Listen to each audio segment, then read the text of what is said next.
மகனும் சக்தியும் சேர்ந்த மாசின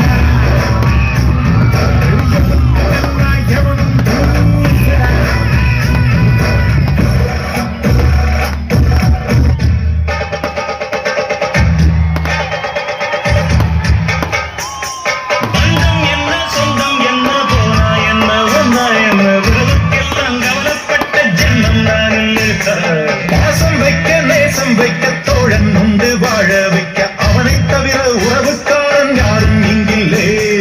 உள்ள மட்டும் நானே உசுரக்கூடத்தானே என் நண்பன் கேட்ட வாங்கிக்கென்ன சொல்லுவேன் என் நண்பன் போட்ட சோறு நிதமும் தின்னேன் பாரு நட்பை கூட கத்தை போல எண்ணுவேன் சோகம் விட்டு சொர்க்கம் தொட்டு ராகம் விட்டு தாளம் விட்டு பாட்டு பாடும் வானம் பாடி நாம் தான்